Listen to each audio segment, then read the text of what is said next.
Hello friends, आपके अपने YouTube channel MIM news bulletin में आपका हार्दिक स्वागत है। देश भर में भले ही अग्निपथ स्कीम का विरोध हो रहा है, बिहार बंद है, लेकिन जो शिक्षक अभ्यर्थी हैं, 7वें चरण के शिक्षक अभ्यर्थी, उनके लिए जो लेटेस्ट अपडेट्स हैं वो हम लेकर आए हैं इस वीडियो में। देखिए, 7वें चरण में अब किन किन अभ्यर्थियों की बहाली होगी, इसके बारे में इस वीडियो में आपको हम बताएंगे। साथ ही प्रधान शिक्षकों की नियुक्ति के लिए जो परीक्षा थी उसकी तिथि में भी बदलाव कर दिया गया है, एग्ज़ाम को पोस्टपोन कर दिया गया है, तो उसकी भी चर्चा होगी। साथ में हेडमास्टर जो है अब BEO का कार्य भी संभालेंगे, तो कैसे BEO बनेंगे, ये सारी अपडेट्स इस वीडियो में आपको देखने को मिलेगी। तो चलिए सबसे पहले स्टार्ट करते हैं 7वें चरण के शिक्षक बहाली से। 7वें चरण में प्राइमरी से लेकर +2 तक के शिक्षकों की बहाली अब होनी है। ऐसा देखिए आज के अखबारों ने मुख्य रूप से प्रकाशित किया है कि तैयारियों को लेकर जिला शिक्षा पदाधिकारियों को निर्देश दे दिए गए हैं। राज्य में 7वें चरण के स्कूली शिक्षकों की बहाली की तैयारी अब स्टार्ट हो गई है, शुरू हो गई है, आगाज़ होने लगा है तैयारियों का। 7वें चरण में प्राइमरी यानी कि पहली कक्षा से 5वीं कक्षा के शिक्षकों से लेकर +2 यानी कि 11, 12, 11वीं 12वीं कक्षा तक के शिक्षकों की नियुक्ति होने वाली है। तो प्रारंभिक बहाली के साथ साथ जैसा कि हम देख रहे थे कि अब माध्यमिक और उच्च माध्यमिक जो बहाली के लिए रिक्तियों की गणना है, उनका भी कार्य जो है शुरू हो चुका है। तो ये अच्छी अपडेट आई है 7वें चरण के अभ्यर्थियों के लिए।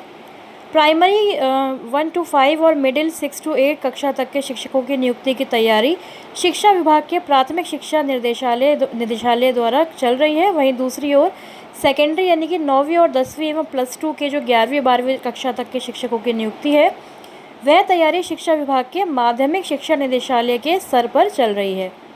प्राइमरी से लेकर +2 तक के शिक्षकों की नियुक्ति की प्राथमिक शिक्षा निदेशालय एवं माध्यमिक शिक्षा निदेशालय की तैयारियों की समीक्षा भी शिक्षा विभाग द्वारा अपने अधिकारियों की राज्य स्तरीय बैठक में हुई है। हम देख रहे हैं कि लगातार जो है शिक्षा विभाग की बैठक हो रही है, और यह बैठक शिक्षा मंत्री स्वयं जो विजय कुमार चौधरी हैं, उनकी अध्यक्षता में रविवार को हुई थी।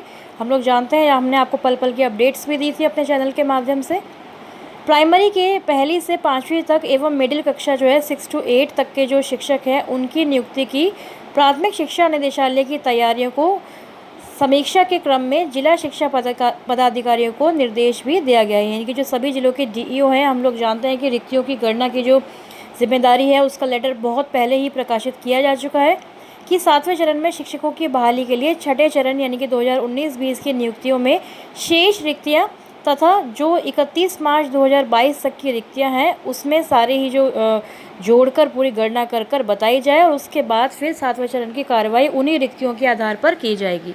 छठे चरण में आप लोग जानते हैं कि 42,000 अभ्यर्थी जो हैं अभी तक चयनित हुए हैं, और उसके बाद जो भी अभी काउंसलिंग होगी, फिर भी काफ़ी सीट्स खाली रहने वाली है हज़ारों की संख्या में। तो सभी का आकलन करने के बाद ये जो रिपोर्ट्स है सभी जिलों के जो जिला शिक्षा पदाधिकारी हैं उनको समर्पित करनी है। सेकेंडरी के 9वीं एवं 10वीं एवं +2 की अगर बात करें 11वीं 12वीं कक्षा तक के शिक्षकों के लिए, तो इनकी नियुक्ति की माध्यमिक शिक्षा निदेशालय की तैयारियों की भी समीक्षा हुई है। छठे चरण के शिक्षकों की नियुक्ति के लिए तय गतिविधियों की समीक्षा के क्रम में अब ये स्पष्ट हुआ है कि इसके लिए समय सीमा का निर्धारण भी किया जा चुका है। आप लोग जानते हैं कि माध्यमिक उच्च माध्यमिक को 30 जुलाई को ही यानी कि अगले महीने नियुक्ति पत्र मिलने वाले हैं। तो यहाँ से भी काफ़ी सारी सीट्स जो है खाली आने वाली हैं, क्योंकि 6 फेज़ के अभ्यर्थी बहुत कम है माध्यमिक और उच्च माध्यमिक में।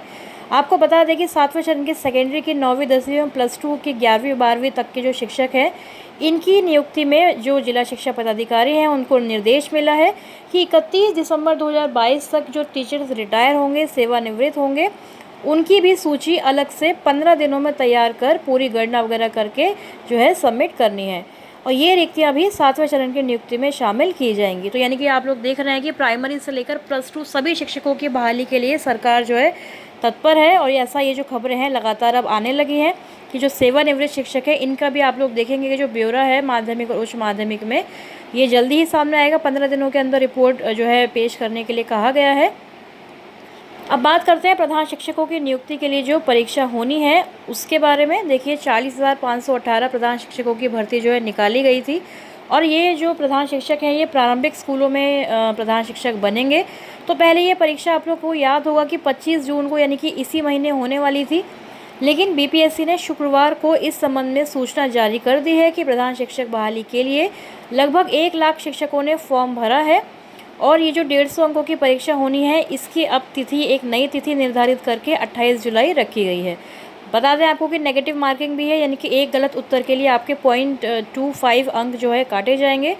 प्रधान शिक्षकों का मूल वेतन भी आपको याद होगा कि 30,500 रुपया होगा, यानी कि डीए सहित अन्य भत्ते वगैरह जोड़कर ये जो सैलरी है प्रधान शिक्षकों की लगभग 45 से 47,000 रुपये बन सकती है।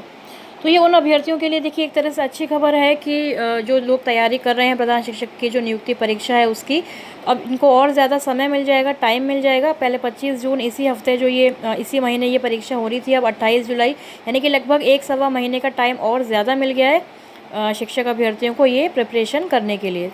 अगली खबर पर चलेंगे, जहाँ प्रकाशित हुआ है कि हेडमास्टर जो हैं अब बीईओ बनेंगे। देखिए, राज्य में राजकीय बुनियादी विद्यालयों के जो प्रधानाध्यापक हैं इनके पदस्थापन से प्रखंड शिक्षा पदाधिकारियों के खाली पद अब भरे जाएंगे। ऐसा भी प्रकाशित हुआ है कि प्रखंड शिक्षा पदाधिकारियों के अधिकांश पद जो हैं कई जगह राज्य में खाली पड़े हुए हैं, और इसी के मद्देनज़र राजकीय बुनियादी विद्यालयों के प्रधानाध्यापकों को अब बीईओ यानी कि प्रखंड शिक्षा पदाधिकारी के रूप में पद स्थापन पर विचार का फैसला शिक्षा मंत्री विजय कुमार चौधरी ने लिया है। उसी मीटिंग में जो इन्होंने दशरथ माझी शोध एवं प्रशिक्षण संस्थान में जो बैठक हुई थी वहीं पर यह निर्णय भी लिया गया है। तो अभी की यही सारी अपडेट्स थी। देखिए, 7वें चरण की बहाली को लेकर आगे कोई भी अपडेट आती है तो आपसे लगातार शेयर करने की कोशिश करेंगे अपने चैनल MIM न्यूज़ बुलेटिन पर। अभी इस वीडियो में फिलहाल इतना ही। Thank you for watching.